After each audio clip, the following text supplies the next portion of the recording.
भारत मुक्ती मोर्चा, राष्ट्रीय पिछड़ा वर्ग, बहुजन क्रांती मोर्चा, राष्ट्रीय परिवर्तन मोर्चा यांच्या वतीने शहरातील क्रांती चौकात निदर्शने करण्यात आली।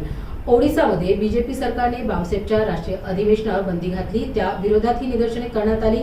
वामन मेश्राम यांच्या नेतृत्वात येत्या 22 फेब्रुवारीला नागपूर येथे SC/ST OBC समाजाच्या नागरिकांच्या उपस्थितीत RSSच्या मुख्यालयावर महारॅली काढण्यात येणार असल्याबाबतची माहिती अली यार खान तसेच संतोष साळे यांनी माध्यमांद्वारे बोलताना दिली।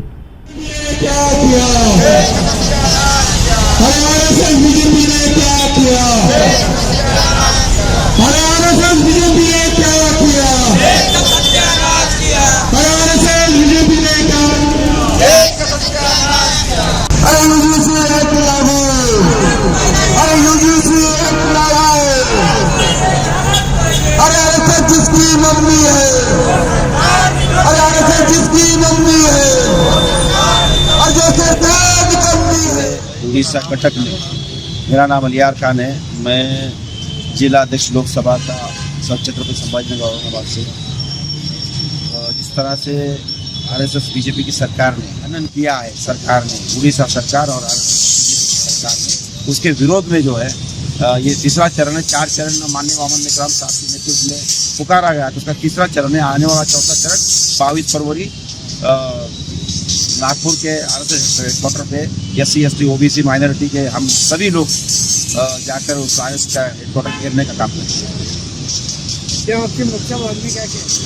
जिस तरह से भारत के अंदर SC/ST OBC तमाम भारत के मूल निवासी का जो हक अधिकार का हनन हो रहा है, आर्टिकल 19 और बाकी जितनी हमारे मूलभूत जो अधिकार है उसका हनन हो रहा है, जिस तरह से हम लोगों को प्रताड़ित किया जा रहा है, उसके विरोध में जो है क्योंकि सरकार RSS से चलती है, नागपुर से चलती है, उसके विरोध में जो है हम RSS का हेडक्वार्टर घेरने का प्रयास करेंगे 22 फरवरी 2000। माझं नाव संतोष साळे, भारत मुक्ती मोर्चाचा जिल्हाध्यक्ष आहे।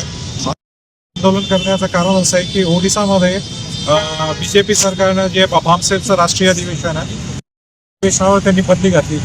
त्याच्या विरोधामध्ये आजचं हे आंदोलन होत आहे आणि चौथ्या टप्प्याचं जे आंदोलन आहे हे 22 फेब्रुवारी 2026ला नागपूरला RSS हेडक्वार्टरला लाखोच्या संख्येमध्ये आम्ही तिथे हे RSS हेडक्वार्टर घेरत आहे आणि मी पूर्ण बहुजन समाजाला अपील करतो, तुम्ही मोठ्या संख्येने तिथे या आणि हे आंदोलन यशस्वी करा।